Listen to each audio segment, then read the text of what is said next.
Some people with a little experience in chess may have heard of the famous four-move checkmate.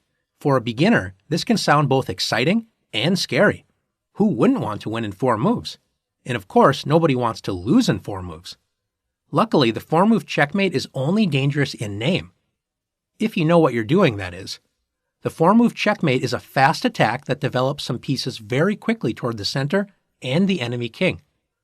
White typically opens the game with e4, controlling the center and opening lines for the light square bishop and queen. Black responds with e5, controlling the center and opening up lines. And after bishop to c4, White quickly brings the bishop to an active diagonal, controlling the center and pointing at the weak f7 square. Notice the f7 square is only protected by Black's king. Black typically plays knight to c6, making a sensible developing move, or sometimes will play bishop to c5. In either case, White has the option of the aggressive queen to h5, joining the bishop in the attack against the key f7 square. If Black isn't careful, White will deliver checkmate on the very next move. Knight f6 is a very common mistake. Black moves the knight toward the center and threatens to win the queen. What could possibly be wrong with this move? Unfortunately, it forces the white queen to move exactly where it wanted to go, the f7 square, and deliver checkmate. You'll notice that the black king has nowhere to run. Black also can't block the check as the queen is literally touching the king. Notice Black has no piece to capture the queen, and the king cannot capture the queen, because then the light square bishop would capture the king, and that's not allowed. This is the four-move checkmate. Now let's go back and see how Black could have avoided this unfortunate end to the game. After the moves e4, e5, bishop c4, knight c6, and queen h5, Black must block the f7 square. The best way to do this is by playing g6. It attacks the queen, and it prevents the queen from capturing f7.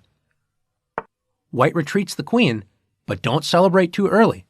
The white queen refocuses its attack on the f7 square, threatening checkmate on the very next turn.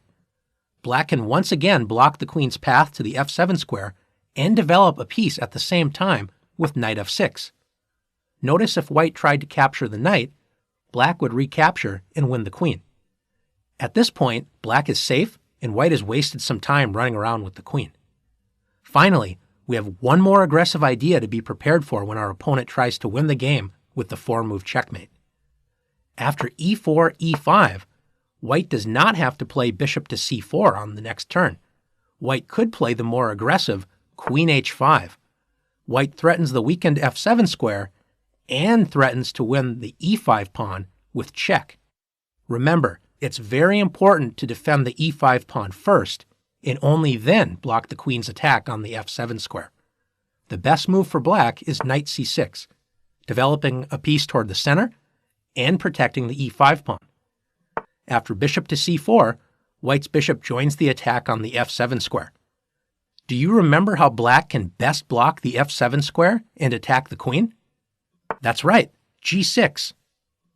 White sets up another checkmate with queen f3, threatening to take on f7. Do you remember how to block the second checkmate attack? That's right, knight to f6. Now that you've learned what the four-move checkmate is, it's time to see what you've learned.